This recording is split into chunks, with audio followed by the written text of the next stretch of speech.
Esta es Virginia Woolf, una de las mayores novelistas femeninas de la historia. Sufría bipolaridad y decidió poner fin a su vida con una nota en la que se despedía de su marido. Además de las numerosas obras de artes que dejó como legado, Virginia reinventó la literatura con técnicas tan utilizadas hoy día como el monólogo interior. Sin embargo, su vida estuvo marcada por graves problemas de salud mental a causa del trastorno bipolar. En la actualidad se estima que este problema afecta en torno al 1 y el 3% de la población. Esta es la historia de lucha contra la enfermedad y genialidad de una de las mayores escritoras de todos los tiempos. Virginia Woolf nació como Adeline Virginia Stephen el 25 de enero de 1882 en Londres.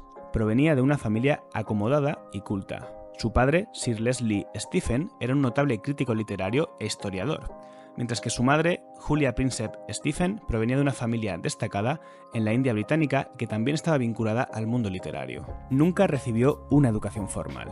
Su escuela fueron los libros de la inmensa biblioteca de su padre. Es bastante probable que la pasión desmedida que Virginia mostró por la literatura comenzase cuando a sus 13 años falleció su madre y a los pocos meses su hermana Stella. La mayoría de biógrafos que han estudiado la vida de la novelista coinciden que de pequeña era una niña introvertida pero también muy sensible y observadora. No parece haber indicios de problemas de salud mental durante esta época de su vida.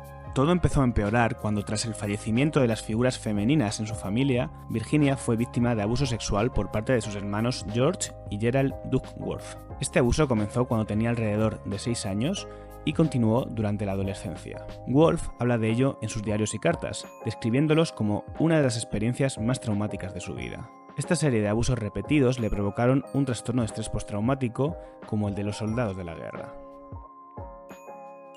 En sus cartas, Woolf explicaba cómo de manera frecuente le venían pensamientos intrusivos relacionados con los abusos y recuerdos que no podía parar de revivir una y otra vez sin desearlo. A lo largo de toda su vida mostró conductas de evitación de situaciones o personas que pudieran de algún modo recordarle a los traumas que había vivido. Esto se manifestaba en su tendencia a aislarse y evitar eventos sociales, limitando su interacción social a círculos muy reducidos de amigos y familiares.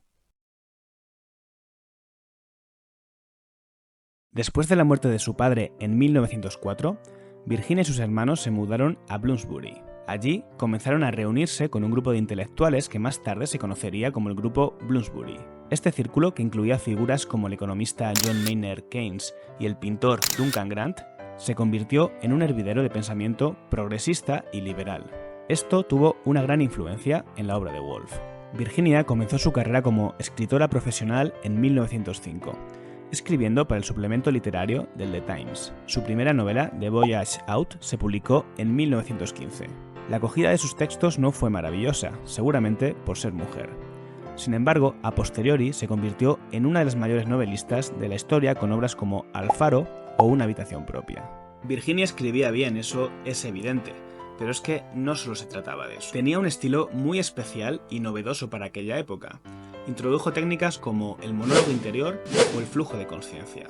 Técnicas ponen énfasis en el mundo interior de los personajes, en lo que suponía un ejercicio de introspección desconocido hasta ese momento. Además, su obra publicada en 1928, Orlando A Biography, es considerada precursora del feminismo moderno. El tremendo sufrimiento que experimentaba Virginia, sumado a su gran sensibilidad, provocaron que encontrara en la escritura un refugio seguro y una forma de evadirse de la realidad.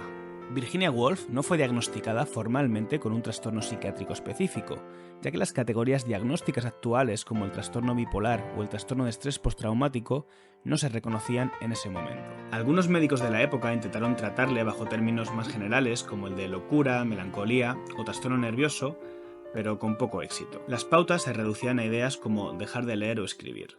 Uno de los médicos más conocidos que trató a Virginia Woolf fue Sir George Savage, y le recomendó la cura de reposo.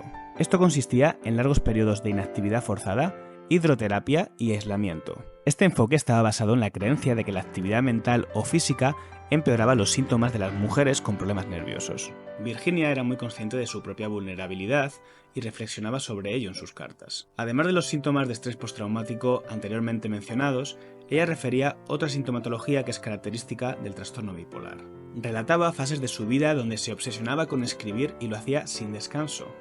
Y también decía que estas épocas eran momentos de tremenda creatividad. Además, Virginia identificaba que en estas fases tenía una conducta verborreica, que no podía parar de hablar y tenía muchísimas ideas que no le dejaban de venir a la cabeza. Más tarde le seguían etapas donde se sentía profundamente desesperanzada y sin fuerzas. Existe la idea equivocada de que el trastorno bipolar consiste en sentirse feliz un día y triste al día siguiente, pero no es eso. En la actualidad, el trastorno bipolar es el trastorno mental que tiene una mayor tasa de suicidio.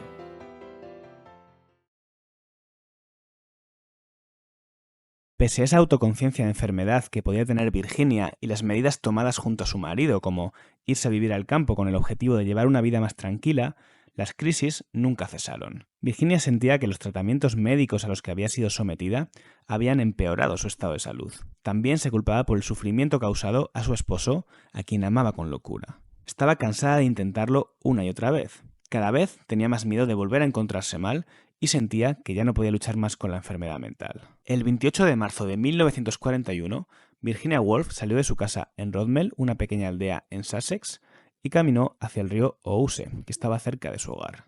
Antes de salir, dejó 2 notas, una para su esposo, Leonard Woolf, y otra para su hermana, Vanessa Bell. En la carta a Leonard expresó su amor por él y su gratitud por el apoyo que le había brindado a lo largo de su matrimonio. Woolf llenó los bolsillos de su abrigo con piedras para asegurarse que no flotaría, y luego se adentró en las aguas del río Ouse, donde se ahogó.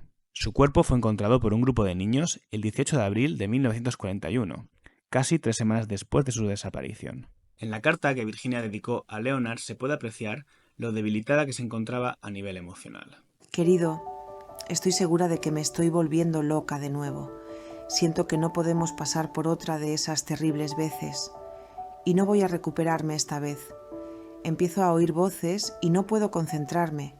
Así que estoy haciendo lo que me parece lo mejor. Tú me has dado la mayor felicidad posible. Ya no puedo luchar más. Sé que te estoy arruinando la vida, que sin mí podrás trabajar. Y lo harás, lo sé. Ya ves, ni siquiera puedo escribir esto correctamente. No puedo leer. Lo que quiero decir es que te debo toda la felicidad de mi vida. Si alguien hubiera podido salvarme, habrías sido tú. La historia de Virginia Woolf es la historia de una persona con una sensibilidad muy especial y un grandísimo mundo interno, pero a la vez la de alguien que conoció la parte más oscura de la vida. Es un ejemplo de cómo nadie está libre de enfermar si se dan las circunstancias adecuadas. Seguramente su historia hoy día habría tenido un fin muy distinto, y Virginia habría podido recibir la ayuda que merecía. Es una lástima que perdiéramos tan pronto a una de las mayores novelistas de la historia, sin embargo, su legado será eterno. Si te ha gustado este vídeo documental, me gustaría que me lo hicieras saber en los comentarios de este vídeo para traer otras historias al canal. Por mi parte, nada más, me despido y nos vemos en el siguiente vídeo. Adiós.